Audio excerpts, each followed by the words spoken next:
É domingo de Páscoa, um fim de semana muito importante. Eu queria convidar você a abrir tua Bíblia em Êxodo capítulo 12. E eu quero desenvolver um assunto aqui com você, e eu acredito que vai ser mais um bate-papo do que uma pregação cheia de estrutura, né?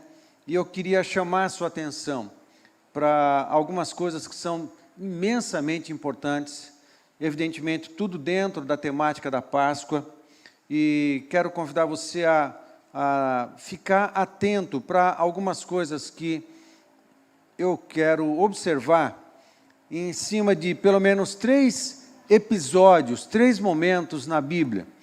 Um é a primeira Páscoa que está aqui em Êxodo capítulo 12. O segundo episódio é a Ceia do Senhor, mas principalmente baseado no Evangelho de João, ali a partir do capítulo 13.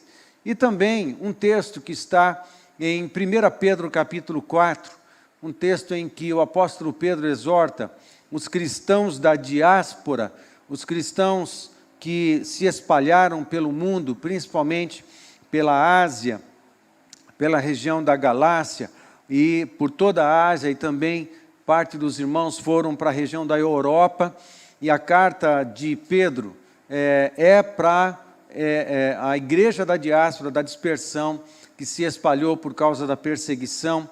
E eu quero notar junto com você, nesses 3 momentos históricos, a primeira Páscoa, a Ceia do Senhor e palavras do apóstolo Pedro a respeito dos últimos dias, ok? Primeira Páscoa, a Ceia do Senhor e os últimos dias.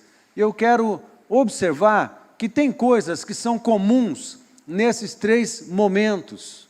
E eu quero falar para você a respeito disso. O que é comum nesses 3 momentos? Portanto, serve para nós também. São segredos, mas que não são segredos da palavra de Deus. Ok? O que é comum nesses 3 momentos e tem a ver comigo e com você. E eu quero falar contigo a respeito disso. Então, na certeza de que a observação desses detalhes que são comuns à primeira Páscoa, comuns à Ceia do Senhor e comuns ao tempo em que estamos próximo da segunda vinda de Cristo. Isso vai abençoar a tua vida, vai enriquecer a tua fé, e vai fazer você, com certeza, mais atento espiritualmente para tudo que acontece no nosso tempo, na nossa história. Muito bem, vamos para Êxodo capítulo 12. E eu quero ler um texto que está aqui, a partir do primeiro verso. Acompanhe aí na sua Bíblia, ok? Se você tem uma Bíblia física, como eu estou hoje, aqui, né? Então pega ela e passa as folhas, é tão gostoso, né? Mexer nas folhas de livros e da Bíblia. Eu gosto bastante. Mas se você está com a tua Bíblia no celular, então liga a tua Bíblia aí. Liga a tua Bíblia e acompanha a leitura que eu vou fazer a partir do primeiro verso de Êxodo capítulo 12. Disse o Senhor a Moisés e a Arão na terra do Egito: este mês vos será o principal dos meses. Será o primeiro mês do ano. Falai a toda a congregação de Israel, dizendo: aos 10 deste mês, cada um tomará para si um cordeiro, segundo a casa dos pais. Um cordeiro para cada família. Mas se a família for pequena para um cordeiro, então convidará ele o seu vizinho mais próximo, conforme o número das almas, conforme o que cada um puder comer. Por aí calculareis quantos bastem para o cordeiro. O cordeiro será sem defeito, macho de 1 ano. Podereis tomar um cordeiro ou um cabrito, e o guardareis até o 14º dia deste mês. E todo o ajuntamento da congregação de Israel o imolará no crepúsculo da tarde. Tomarão do sangue e o porão em ambas as ombreiras e na verga da porta, nas casas em que o comerem. Naquela noite, comerão um carneiro assado no fogo, com pães asmos e ervas amargas a comerão. não comereis dele nada cru, nem cozido em água, porém assado ao fogo, a cabeça, as pernas e a fressura. Nada deixareis dele até pela manhã, o que porém ficar até pela manhã, queimá-lo-eis no fogo. Desta maneira o comereis, lombos cingidos, sandálias nos pés e cajado na mão, comê-lo-eis à pressa. É a Páscoa do Senhor. Porque naquela noite passarei pela terra do Egito, e ferirei na terra do Egito todos os primogênitos, desde os homens até os animais. Executarei juízo sobre todos os deuses do Egito. Eu sou o Senhor. O sangue vos será por sinal nas casas em que estiverdes. Quando eu vir o sangue, passarei por vós, e não haverá entre vós praga destruidora. Quando eu ferir a terra do Egito, este dia vos será por memorial, e o celebrareis como solenidade ao Senhor nas vossas gerações, o celebrareis por estatuto perpétuo. Até hoje nós celebramos a Páscoa, hoje no formato da ceia do Senhor. Muito bem. Primeira coisa que eu destaco aqui, a Páscoa é uma celebração que foi orientada por Deus ao povo de Israel, e ela foi celebrada dentro de um formato, mas tudo que está na lei e nos profetas era sombra da realidade, sombra daquilo que seria essência.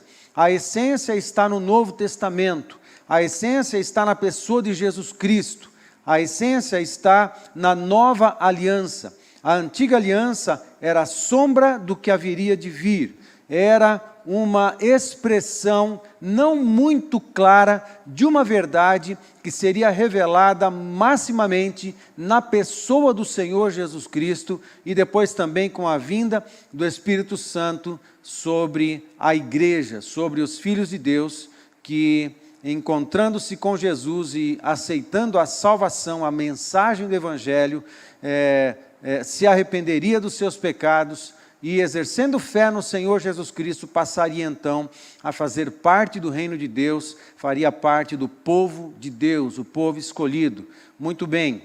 Hoje nós não celebramos nesse formato, porque nós temos a realidade, nós temos a revelação que é em Cristo Jesus, que é a ceia do Senhor. E a gente já vai falar do ambiente da ceia. Muito bem.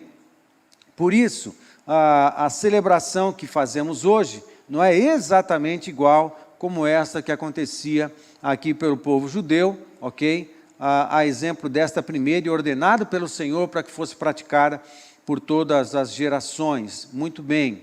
Agora, queridos, eu chamo a sua atenção para algumas observações aqui, como eu disse no início, que eu quero fazer. E eu vou fazer as mesmas observações em cada um desses três momentos. A primeira ceia, a ceia do Senhor, a proximidade da segunda vinda. A primeira coisa que eu chamo, então, a sua atenção é para o contexto do mundo, ok?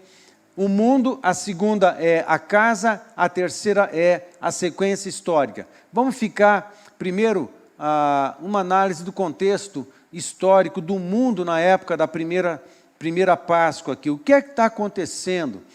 Você que conhece o registro, conhece a história da Páscoa, lembra das 10 pragas.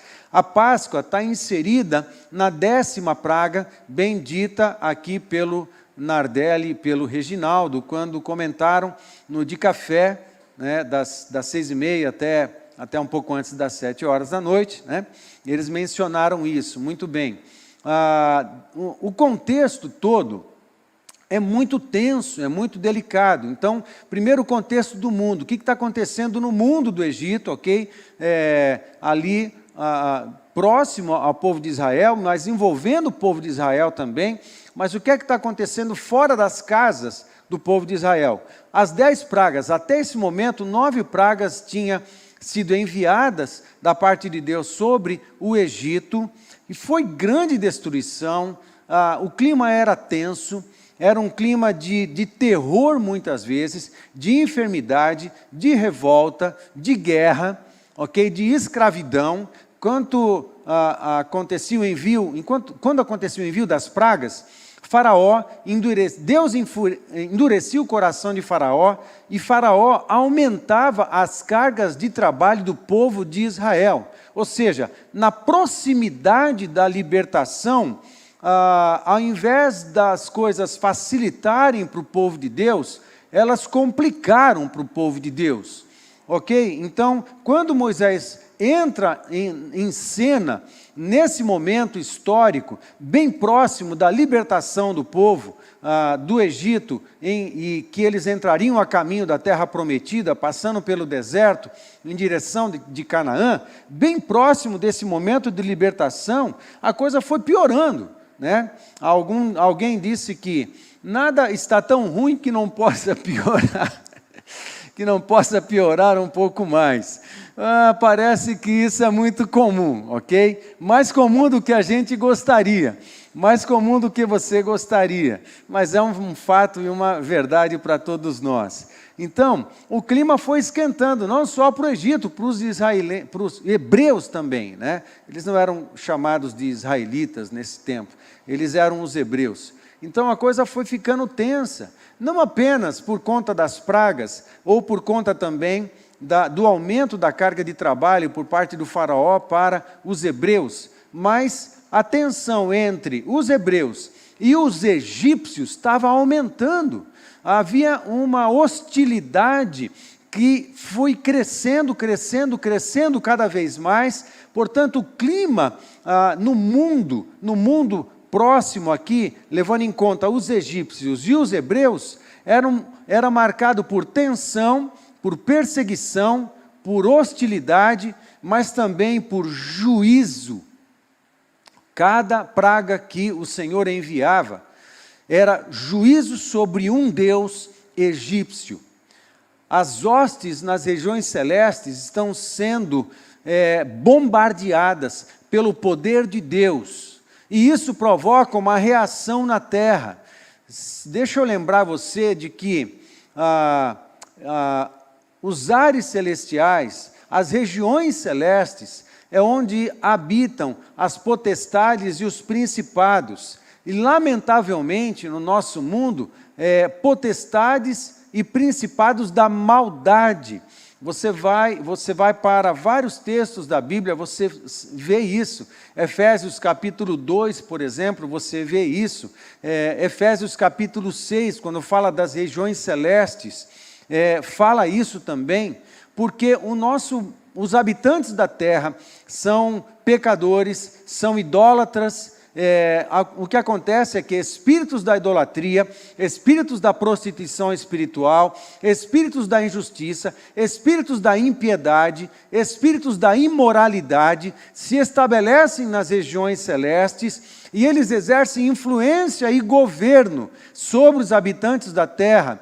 Por isso que os governantes das nações, muitas vezes, são guiados por espírito de Mamon, guiados pelo espírito da corrupção, guiados pelo espírito da mentira, pelo espírito do roubo, a não ser que se convertam ao Senhor, eles serão influenciados por esses principados e potestades. São autoridades espirituais que influenciam os habitantes da terra e exercem, por conta dessas influências, uma inclinação, uma força que leva os habitantes da terra para a prática de mais pecados.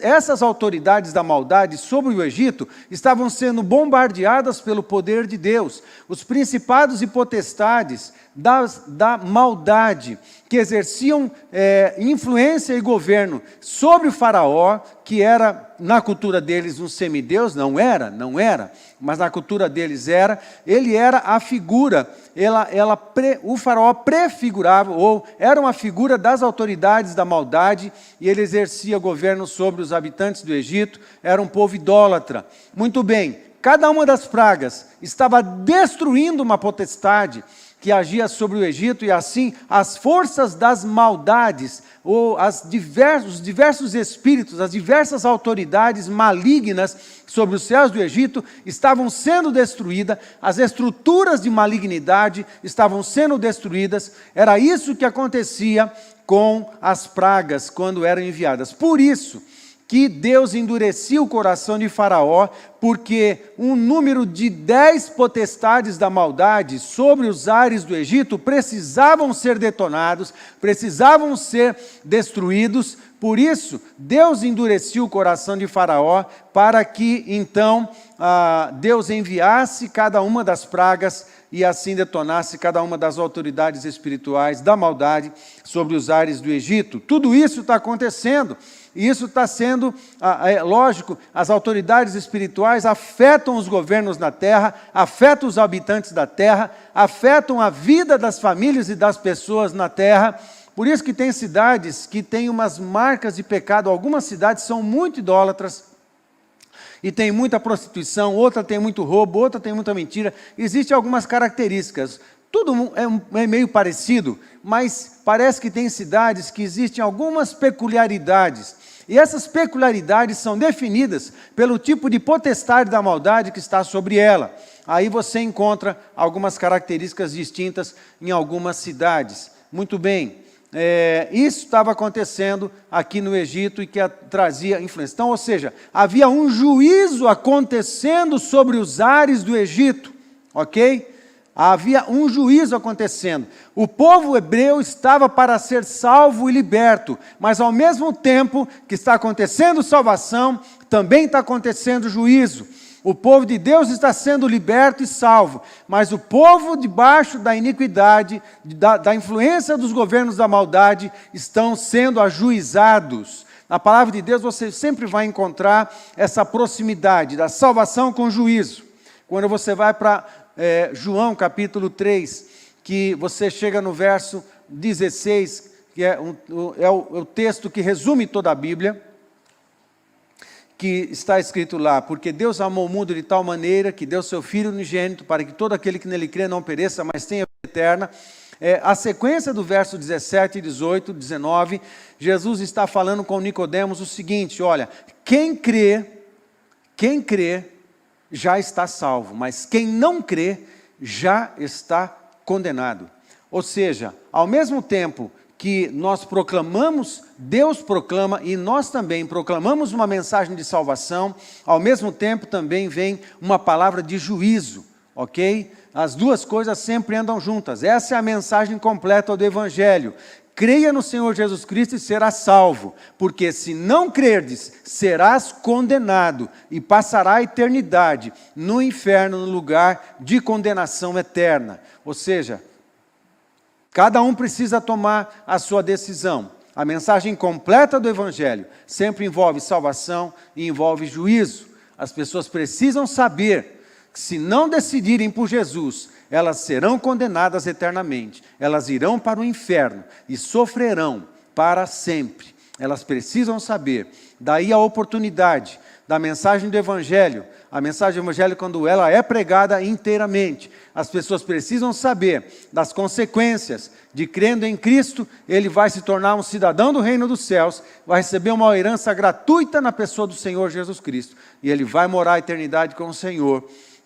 De fato, nós não fomos criados para a perdição, nós fomos criados para estar com Deus, e assim nós teremos vida plena, vida completa, plena realização, porque fomos criados para estar com Deus. Mas por causa do pecado fomos afastados. Portanto, há uma consequência. Quem não crer em Jesus, que não entregar sua vida a Jesus, há uma consequência de condenação eterna. Todos precisam saber. E daí a oportunidade de se arrependerem dos seus pecados e exercer fé em Jesus Cristo, entregando a sua vida para o Senhor. Você que está assistindo esse vídeo hoje, essa palavra, essa conversa, você tem uma oportunidade hoje. Hoje você pode entregar a sua vida a Jesus. Se você já fez essa decisão, glória a Deus, você está no caminho do Senhor. Mas se você está vendo esse vídeo hoje e você não fez ainda a sua decisão por Jesus Cristo, não perca tempo. Faça isso o mais rápido que você puder. Faça isso hoje, tome uma decisão hoje, entregue a sua vida hoje, aonde você estiver, na sua sala, no seu quarto, no seu celular, aonde você estiver, não importa. Ore, entregue a sua vida a Jesus agora, se arrependa dos seus pecados e se sujeite ao senhorio de Cristo, ok? Então isso está acontecendo no mundo, lá no tempo da Páscoa. Muito bem. Uma segunda coisa que está acontecendo nesse ambiente aqui da Páscoa. Aí, esse segundo ambiente é dentro da casa. Um ambiente é no mundo, ok? O outro ambiente é a casa do hebreu. O que é que está acontecendo lá na casa do hebreu? Tem um pequeno ajuntamento, ok? Tem um ajuntamento em célula, tem um ajuntamento familiar. Como você está na sua casa, a maioria de vocês está na sua casa hoje, e está acontecendo algumas coisas na casa dos hebreus. O que é que está acontecendo? Uma cerimônia em família. Uma cerimônia em família, lembrando de algumas coisas. Nessa cerimônia em família, está acontecendo algumas coisas. O quê? Comunhão e amor. Por isso a ceia é uma cerimônia de comunhão. Comunhão com Cristo e comunhão com a igreja.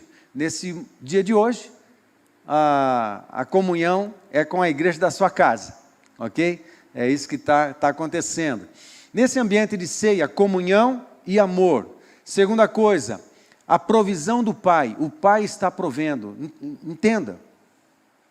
O chefe da casa tinha que providenciar, prover para a família, para os filhos, o cordeiro, para o sacrifício. Quem faz isso é o Pai. O Pai é que provê. A família está reunida. Provavelmente, em algumas casas, algumas famílias se reuniram, algumas casas haviam mais de uma família, mas quem proveu o cordeiro para o sacrifício, para servir à mesa aos filhos, foi o Pai. Vamos lá. Nós observamos 3 coisas que estão acontecendo no ambiente da primeira ceia. O ambiente no mundo, ok? Mundo envolvendo necessariamente o Egito e o povo hebreu. O ambiente da casa dos hebreus, com a cerimônia da primeira Páscoa. E a sequência histórica, que tem a ver com a saída deles no Egito, com libertação e salvação. Aí eu quero me reportar agora para a ceia do Senhor, só que eu convido você a ir para João, no capítulo 13. Tudo que está no capítulo 13, capítulo 14, 15, 16 e 17 de João, está acontecendo na ceia do Senhor. João, evidentemente, é dos apóstolos o que mais escreveu o conteúdo da conversa que Jesus teve com seus discípulos na ceia do Senhor, na noite de quinta-feira à noite, tá certo? Então, eu quero observar com você algumas coisas aqui. Vamos lá. Capítulo 13, primeiro verso, diz assim: Ora, antes da festa da Páscoa, sabendo Jesus que era chegada a sua hora de passar deste mundo para o Pai, tendo amado os seus que estavam no mundo, amou-os até o fim.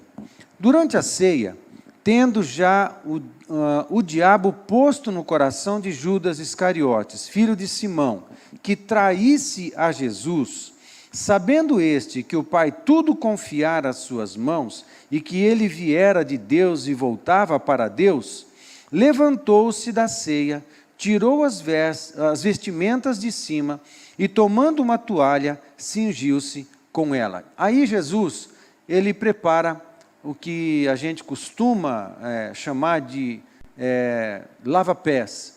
Quando Jesus se cinge e lava os pés dos discípulos, e ele faz um dos ensinos mais tremendos aqui a respeito de humildade. Mas eu quero chamar a sua atenção para o ambiente que está acontecendo aqui. Lembra que lá da primeira ceia eu falei do mundo, né, um ambiente externo a essa cerimônia, essa casa, foi marcado por tensão, por perseguição, por hostilidade, mas por juízo e salvação. Está tudo acontecendo, ok? No ambiente da ceia, também está acontecendo essas coisas. Você vai, por exemplo, para o verso 21, e você vê o seguinte: Ditas estas coisas, o ensino que Jesus praticou, até o verso 20, ok? Ditas estas coisas, angustiou-se Jesus em espírito e afirmou, em verdade vos digo, que um dentre vós me trairá. Qual é a sensação aqui que está passando aqui? Primeiro, o mundo, aquele ambiente fora do cenáculo, onde Jesus estava. Os 3 anos de ministério de Jesus, eles foram marcados por perseguição, foram marcados por levantes de Satanás, foram marcados por perseguição por parte dos religiosos. Os discípulos de Jesus também foram perseguidos, bem como Jesus foi perseguido. João Batista, o último dos profetas do Antigo Testamento, também foi perseguido e foi decapitado. O clima era tenso, bem parecido com o que estava acontecendo. O Império Romano tinha estabelecido já o seu império mundial, os judeus estavam debaixo do Império Romano, e de alguma forma tinham se corrompido também. Toda a religiosidade judaica já tinha se corrompido por conta dos principados e potestades de Roma, que estavam influenciando todas as nações que estavam debaixo do seu império, e isso estava acontecendo nesse ambiente. O ambiente externo ao cenáculo era marcado também por tensão, por perseguição, por hostilidade, por juízo e por salvação. A mesma coisa, ok? Acontece, amados, que nós temos uma certa dificuldade de compreender isso, porque no nosso contexto histórico de brasileiro, nós não estamos acostumados com guerra, a gente não está acostumado com grandes perseguições, ao ponto de nos afetar fisicamente, confrontos físicos, hostilidades físicas. Isso é raro, não acontece na nossa cultura.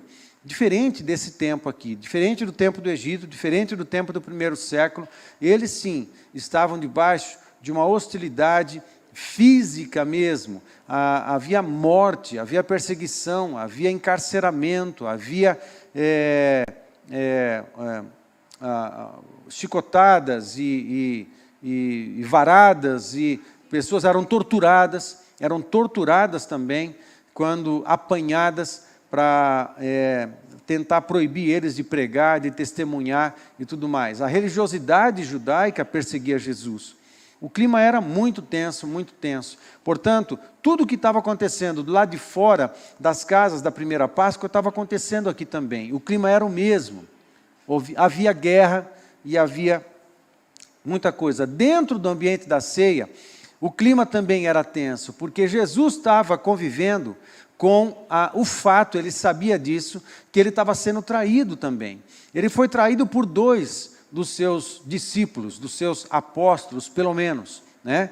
E mais, eles fugiram. Quando Jesus foi preso depois do Getsemane, pouco tempo depois, nessa mesma noite, na noite de Páscoa, na noite de ceia, eles saíram da ceia, eles foram para o jardim do Getsemane, ok? Caminharam um pouquinho, talvez um pouco menos de 2 quilômetros do lugar onde eles estavam ceando, caminharam em direção do Monte das Oliveiras, se acomodaram ali no jardim do Getsemane, e no jardim do Getsemane, Judas então levou os soldados e entregou Jesus por traição na mão dos soldados. Então o ambiente era de traição também. Jesus sabia o que estava acontecendo. Pedro também o traiu, e os demais apóstolos fugiram também naquele momento. Jesus ficaria só, e ele precisava ficar só, porque o preço que Jesus pagaria pelo pecado, a missão da cruz do Calvário, era exclusiva do Filho de Deus, era exclusiva de Jesus, e ele teria que passar sozinho por esse momento também. O clima é tenso. Pois bem, mas o que é que está acontecendo dentro desse ambiente da ceia? Jesus está repartindo amor, comunhão e amor. Um dos principais ensinos de Jesus aqui nesse ambiente da ceia é amor. Ele lembra que nesse ambiente, o externo, marcado por tensão, hostilidade, perseguição, juízo, ele lembra, amai uns aos outros. É a mensagem do capítulo 14, é a mensagem do capítulo 15, é a mensagem do capítulo 16, é a mensagem do capítulo 17. Amai uns aos outros. As pessoas vão conhecer vocês se vocês se amarem, né? Amarem-se uns aos outros. É a mensagem do amor, amor e comunhão. Tudo isso faz parte do ambiente da ceia. É muito interessante isso.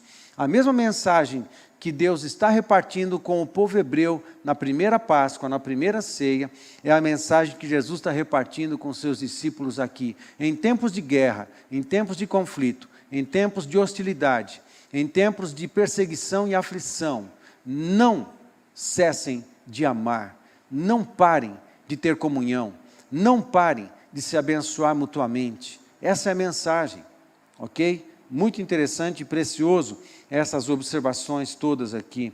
Muito bem, o que é que está acontecendo também dentro desse ambiente? Dentro da ceia da primeira Páscoa, a provisão do Pai. O Pai proveu o cordeiro para a família. Aqui é a mesma coisa. Quando Jesus pega os elementos da ceia, o pão representando o seu corpo, o vinho representando o seu sangue, Deus Pai estava provendo o Cordeiro de Deus que tira o pecado do mundo para toda a raça humana. Deus continuou provendo, é isso que acontece. Mas Ele não proveria apenas naquele momento, Deus proveu esse pão vivo que desceu do céu, Deus proveu de perdão, Deus provê de perdão, Deus provê de salvação e de libertação ainda hoje. E essa palavra de provisão, essa palavra de paz, essa palavra de amor, essa palavra de bênção, você encontra, por exemplo, no verso 18 do capítulo 14, quando está escrito assim: não vos deixarei órfãos, voltarei para vós outros. Tremendo. Deus está preocupado em lembrar a gente disso. Ei, eu não vou deixar vocês sozinhos. Vocês nunca estarão sozinhos, nem um só instante. Eu sempre estarei com vocês. Não foi isso que Jesus falou em Mateus 28? Depois que Ele dá a grande comissão para os seus discípulos: estarei convosco até a consumação dos séculos, todos os dias, até a consumação dos séculos. Jesus falou isso. É o que Ele fala também de alguma forma, no capítulo 14 também, verso 1, que diz: não se turbe o vosso coração, credes em Deus, crede também em mim. Fique em paz, acredite, confie no Senhor, confie em Deus, confie no papai. O papai cuida da gente, Ele não nos deixa órfãos, não nos deixa desassistido. Ele está provendo a salvação para todos nós. Parece que não, mas Deus está trazendo juízo sobre as potestades da maldade e sobre a nossa nação. O povo de Deus está reunido ceando, o povo de Deus está reunido orando, o povo de Deus está reunido em jejum, o povo de Deus está reunido adorando ao Senhor, 72 horas de adoração, jejuns de oração. Nossa igreja entrou no jejum de Jesus, entrou no jejum de 3 dias, entrou no jejum pelo Brasil, entrou no jejum pela cidade de Cornélio Procópio. O povo de Deus está mobilizado, entregando oração aos céus. Os principados e potestades da maldade estão sendo sim afetados, porque o povo de Deus está mobilizado. Ok? A Páscoa nos lembra isso. Tem muita coisa, meu querido, acontecendo. Os espirituais discernem. Os espirituais discernem. E se você está sendo afetado pelo espírito do pânico, pelo espírito da instabilidade, pelo espírito do medo, ajoelha, busca o Senhor e fala: Pai, eu não quero ficar preso a um tipo de cristianismo raso, eu quero ser um cristão espiritual, eu quero discernir as coisas, eu quero discernir a Tua vontade, eu quero discernir os tempos, eu quero capacidade espiritual para ler os sinais dos tempos. Jesus disse, quando cobra, no Mateus capítulo 16, aqueles que pediram um sinal, Ele disse: o único sinal que eu vou dar para vocês é o sinal de Jonas. Mas Ele diz assim: vocês sabem ler os tempos, o dia, se chove ou se não chove. Implícito na pergunta está a seguinte: vocês deveriam saber ler espiritualmente os tempos e a história. Portanto, nós que somos do Senhor, precisamos sim estar em comunhão com o Senhor, buscando capacidade do Espírito Santo, para podermos ler os tempos de hoje. Ok, amados? Vamos seguir. Muito bem. Também nesse texto, no verso 27 do capítulo 14, diz assim: deixo-vos a minha paz vos dou, não vou-la dou como a dá o mundo. Não se turbe o vosso coração, nem se atemorize. Preste atenção, do lado de fora da ceia, os inimigos de Jesus estão se mobilizando para capturá-lo. Do lado de fora do cenáculo, as autoridades romanas estão prestes a serem acionadas pelas autoridades religiosas judaicas. Está havendo um motim, está havendo uma conspiração, está havendo uma mobilização das trevas, está havendo uma mobilização de Satanás. Satanás está mobilizando os seus escravos para capturar Jesus. Está acontecendo um reboliço do lado de fora. Aí dentro da ceia, Jesus olha para os seus discípulos e fala assim: deixo-vos a paz, a minha paz vos dou. Não vou lá dou como a dá o mundo. Não se turbe o vosso coração, nem se atemorize. Ouvistes o que eu vos disse? Vou e volto para junto de vós. Se me amasseis, alegrar-vos-ieis de que eu vá para o Pai, pois o Pai é maior do que eu. E o texto segue. Mas interessante o verso 28, vou e volto. Ele voltou depois com a ressurreição. Mas esse volto, mesmo que ele dizendo aos discípulos, é uma referência direta da ressurreição e do momento, do tempo que Jesus passou depois de ressurreto com os discípulos, para nós, a gente pode ouvir essa palavra inserindo um conceito a mais. Ele está para voltar à sua segunda vinda.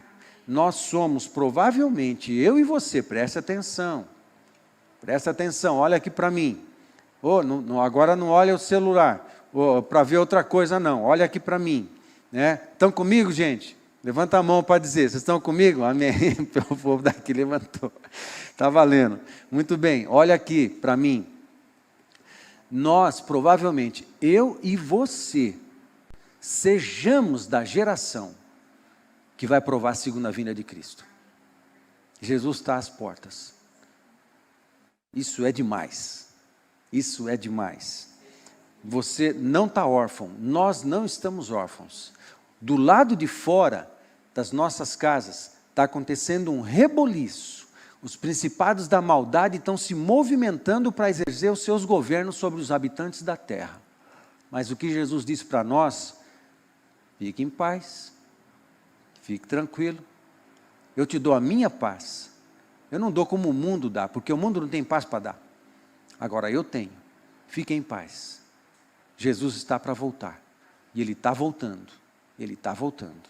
Muito bem, aí você segue o texto, e você encontra, por exemplo, no capítulo 16, um texto lindo, que diz assim,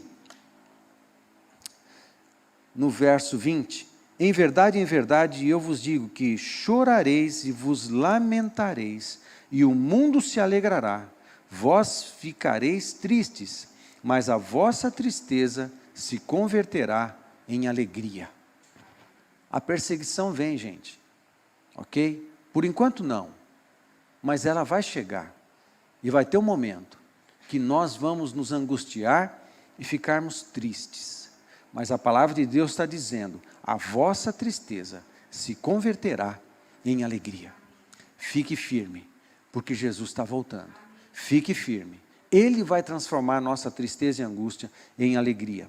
Aí o verso 21 diz assim, a mulher quando está para dar à luz tem tristeza, porque a sua hora é chegada, mas depois de nascer o menino, já não se lembra da aflição, pelo prazer que tem de ter nascido ao mundo um homem. Assim também agora, vós tendes tristeza, mas outra vez vos verei, o vosso coração se alegrará, e a vossa alegria ninguém poderá tirar. Fique firme, mesmo que a fidelidade a Jesus Cristo traga algum tipo de sofrimento para nós, a alegria que está preparada para chegar em Cristo na sua segunda vinda será imensuravelmente incomparável. Incomparável, incomparável. Fique firme, os tempos de luta, fique firme. Se houver perseguição, fique firme. Se houver angústias, fique firme.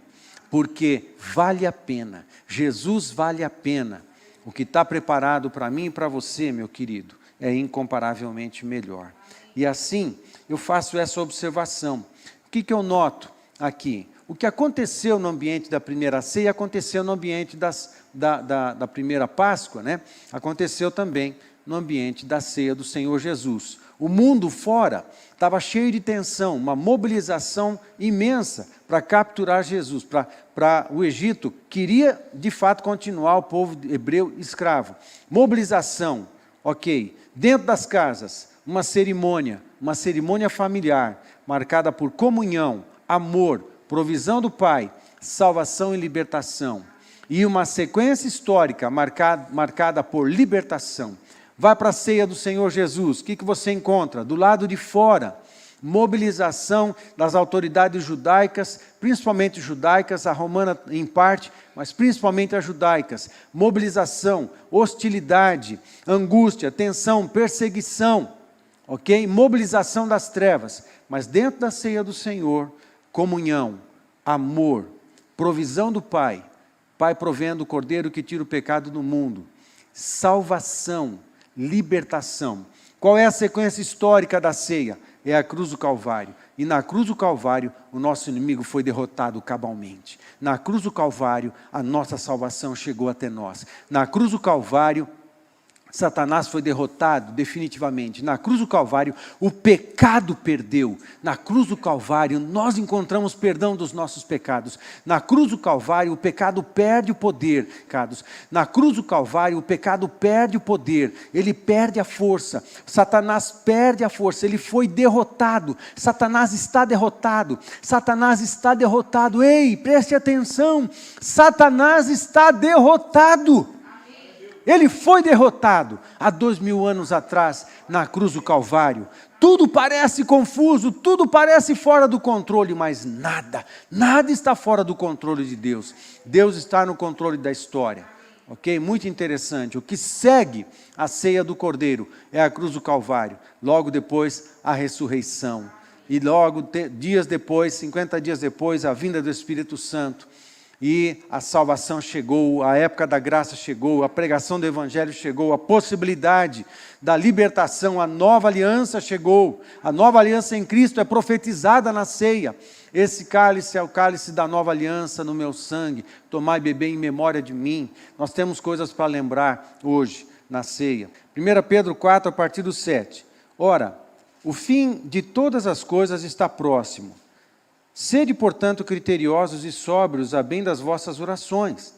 Acima de tudo, porém, tende amor intenso uns para com os outros, porque o amor cobre multidão de pecados. Sede mutuamente hospitaleiros sem murmuração. Servi uns aos outros, cada um conforme o dom que recebeu, como bons despenseiros da multiforme graça de Deus. Se alguém fala de acordo com os oráculos de Deus. E assim ele fala da maneira como alguns vão agir. Amados, não estranheis o fogo ardente que surge, estou lendo 12, surge no meio de vós, destinado a provar-vos, como se alguma coisa extraordinária vos estivesse acontecendo. Pelo contrário, alegrai-vos na medida em que sois coparticipantes dos sofrimentos de Cristo, para que também na revelação de sua glória vos alegreis exultando. Se pelo nome de Cristo sois injuriados, bem-aventurados sois, porque sobre vós repousa o Espírito da glória de Deus. Amém, queridos? Aí você vai para o capítulo 5, verso 4, e você vê o seguinte: ora, logo que o Supremo Pastor se manifestar, recebereis a imarcessível coroa da glória. É demais, ok? Então, o que eu observo aqui? Se eu posso pensar que nós somos a geração que vai provavelmente ver a segunda vinda de Cristo, esse texto é para nós. E esse texto para nós, se eu posso aplicar ele no nosso contexto e na nossa vida, eu diria o seguinte: fora de nós, fora das nossas casas, o que é que está acontecendo? Está acontecendo pânico, está acontecendo desestabilização. os governos estão em polvorosa, os governos das nações estão em luta contra eles mesmos, por conta de disputas políticas, os governos das nações estão em luta contra outras nações, por poderio econômico e governo, domínio e tudo mais. Fora de nós, pestes, fora de nós, vírus, fora de nós, conflitos, fora de nós, a economia está sendo abalada, fora de nós está acontecendo um monte de coisa, mas e dentro das nossas casas, aqui no nosso contexto cristão, dentro da nossa Páscoa, o que está acontecendo? Está acontecendo uma palavra que Deus está dando aqui: amem-se mutuamente, acima de tudo, tendes bom amor intenso de uns para com os outros, sede mutuamente hospitaleiros, sem murmuração, servi uns aos outros. É o ambiente da família de Deus, é o ambiente da família da fé, é o ambiente da família natural, biológica. Esse é o ambiente. Dentro aqui tem essa presença de comunhão, de paz. Nós estamos ceando, nós vamos comer o pão, tomar o cálice, que representa a pessoa do Senhor Jesus Cristo. E Deus, e nesse texto fala: não estranhem as lutas que estão acontecendo fora de vocês, fora da casa de vocês. Não estranhem essas coisas, nós todos seremos provados por isso também. Mas, se pelo sangue de Cristo sois injuriados, bem-aventurados sois, porque sobre vós repousa o Espírito da glória de Deus. E no verso 4 do capítulo 5 que eu li, o Senhor Jesus vai se manifestar, e quando Ele se manifestar na sua segunda vinda, Ele primeiro se manifesta em nós, Ele se manifesta nos seus filhos.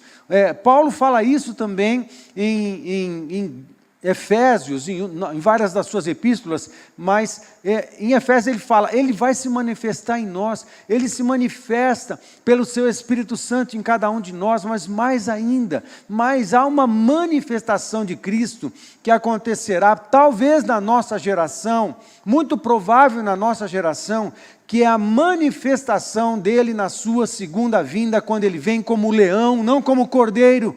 Ele vem como leão, ele não vem como servo sofredor, ele vem como rei, ele vem como juiz, ele vem para trazer salvação para aqueles que entregaram a vida para ele, mas vem também para trazer juízo a todo ímpio, juízo a todo espírito de impiedade, juízo sobre todo aquele que escolher a impiedade. Isso vai acontecer. É curioso, querido, essas três coisas são comuns nesses três momentos históricos. Aí o que se segue? Em terceiro lugar, a sequência histórica. O que é que se segue disso? O que se segue, mesmo que a gente prove um pouco de tribulação, a gente prove sofrimento, a gente prove algum tipo de perseguição, o que se segue disso é a segunda vinda, é o reino de Deus estabelecido. Aí a nossa alegria vai se transformar, a nossa tristeza vai se transformar em alegria multiplicada muitas vezes, porque receberemos juntamente com Cristo a imarcessível coroa da glória, e nós vamos reinar juntamente com Jesus. O reino milenar de Jesus vai ser estabelecido na terra, depois que ele venceu o homem da iniquidade, que ele venceu o trio satânico. Jesus vai se estabelecer como rei nessa terra. Aí a terra, por fim, o planeta Terra vai provar o governo do reino de Deus, pleno sobre todos os cantos do planeta, e nós vamos participar disso. Nós vamos reinar juntamente com Cristo nesse tempo. É muito tremendo tudo isso, amados. Veja para a ceia, a primeira Páscoa, um ambiente externo marcado por conflito, um ambiente interno marcado por amor, comunhão, provisão e salvação e libertação. A sequência histórica: libertação. No tempo de Jesus, na ceia do Senhor aqui, o ambiente externo marcado por conflito e motins, o ambiente interno, Jesus repartindo com os discípulos: a minha paz vos dou, amor, amem vocês uns aos outros, cuide um do outro sempre, mas fique tranquilo, porque o que segue, historicamente falando, é a cruz do Calvário, onde o pecado e Satanás serão derrotados. Ele já está derrotado. Ok? O homem da iniquidade, Deus vai lhe permitir que ele se manifeste para ser derrotado. É isso que acontece. Muito bem. E nós, 2000 anos depois dessa ceia que Jesus celebrou com os discípulos. Nós estamos aqui celebrando esta Páscoa. Esta Páscoa para nós é muito importante. E nessa Páscoa nós lembramos, ok? Nós estamos perto do fim. E nessa ceia nós precisamos lembrar de algumas coisas. Lembrar do amor, lembrar para continuarmos firmes. Lembrar que mesmo que venham perseguições, nós precisamos continuar fiéis ao Senhor em todas as coisas. Porque a sequência histórica, mesmo que a gente encontre um pouco de conflito e luta, Pedro fala isso no verso 12, o que vem depois é a segunda vinda de Cristo, é o reino de Deus sendo estabelecido.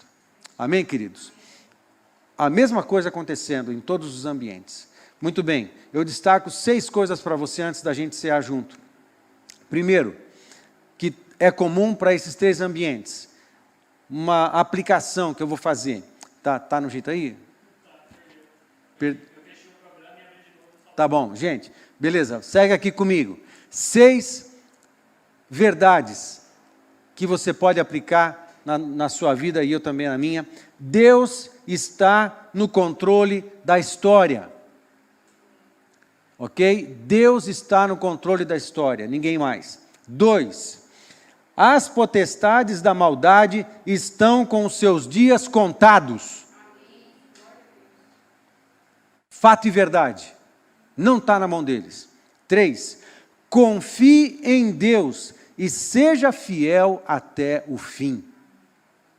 Amém? 4, ame a família natural, ame a família na fé e ame ao próximo. Aí é a mensagem de amarmos-nos mutuamente. 5, foque no reino de Deus e na eternidade. Parou a gente focar só nessa, o que eu quero, conforto, bens, quero ficar rico, não há nada de errado nisso. Mas agora, meu querido, foca na eternidade. O que de fato importa para a eternidade. O que de fato importa, a vontade de Deus sendo feita, realizada plenamente na sua vida. Foca na eternidade. Foque no reino de Deus e na eternidade. 6, pregue o evangelho a tempo e fora de tempo. Nós ainda precisamos pregar o evangelho. Precisamos pregar. Na verdade, a segunda vinda de Cristo, ela está linkada com a pregação do evangelho pela igreja. A gente tem que aproximar o tempo da segunda vinda pregando o evangelho. Ok? Quero convidar você a pegar os elementos da ceia e nós vamos cear juntos. Os amados que aqui estão conosco aqui, e você que está aí na sua casa, na sua sala, pega os elementos, traz para perto aí, deixa pertinho de você, porque vamos cear juntos. Obrigado, Zé.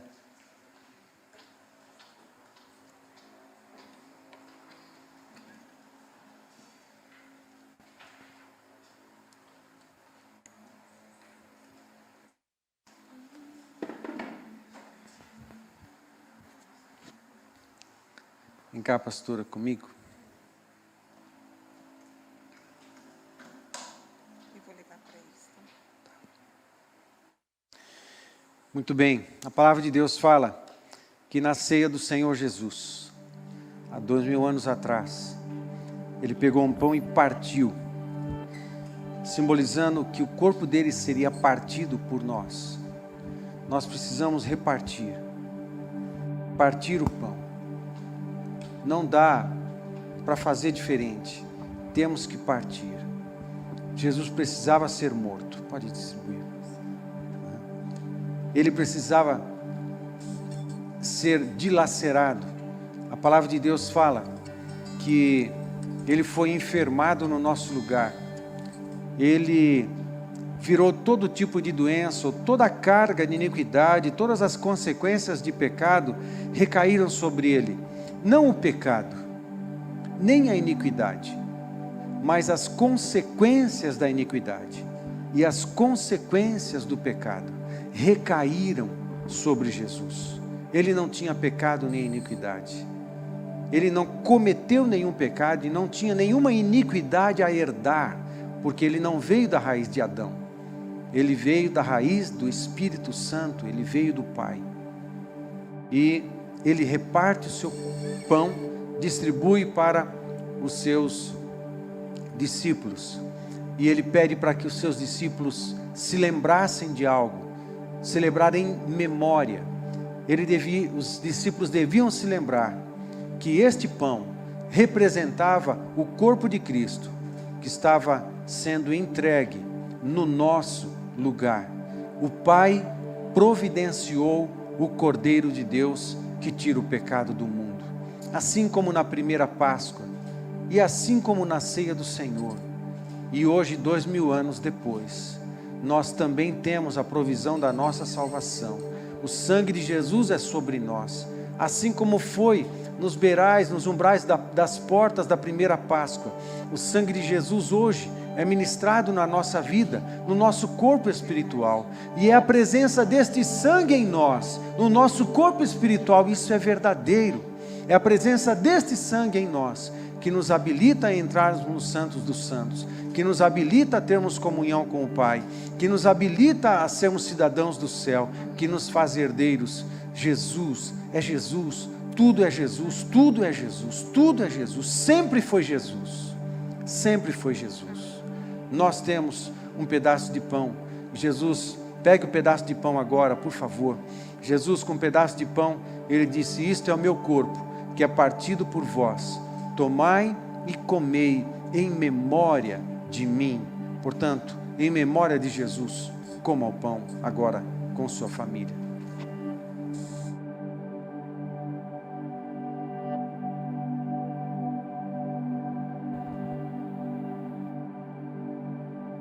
Muito obrigado, Jesus, muito obrigado. Nós comemos do pão vivo. Este pão partido representa o pão vivo, representa o seu corpo que foi entregue na cruz do Calvário em nosso lugar. Muito obrigado, porque o Senhor se entregou, podemos ter vida no Senhor. Muito obrigado, muito obrigado. O Senhor morreu como o Cordeiro de Deus, mas o Senhor voltará. Muito obrigado, muito obrigado. Pegue o cálice, por favor. A palavra de Deus fala que depois ele pegou o cálice, ele distribuiu o cálice, todos beberam do cálice, e ele chama atenção para o sangue. Assim como o sangue na primeira Páscoa foi passado nos umbrais das portas, o sangue de Jesus estava para ser derramado e cair na terra, e caindo na terra, não nos umbrais, mas caindo na terra, ele está dizendo: todo habitante dessa terra terá a oportunidade de provar salvação, de provar perdão dos pecados, de provar libertação. Todo habitante dessa terra terá a oportunidade de entrar numa aliança santa com o Senhor novamente. Mas, para isso, é preciso que se arrependa dos seus pecados e reconheça que Jesus morreu na cruz por cada um de vocês, cada um de nós. E é preciso que você, pela fé, creia que Ele é Senhor, e você entregue a sua vida para Ele e passe a segui-lo e considerar como Senhor, porque Ele o é. Ele é o Senhor dos senhores, Ele é Rei, e Ele deve comandar a sua vida. Pertencemos a Ele, pertencemos a Ele.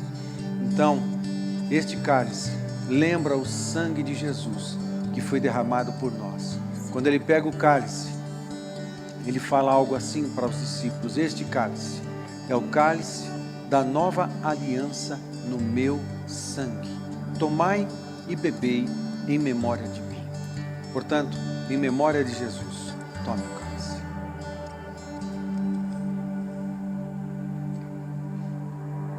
Não posso deixar de lembrar que o apóstolo Paulo menciona algo importantíssimo, importantíssimo. E ele fala assim, depois desse texto que eu mencionei em 1 Coríntios capítulo 11, ele diz assim: tomai e bebei, celebrai essa cerimônia, essa ceia, até que Ele volte.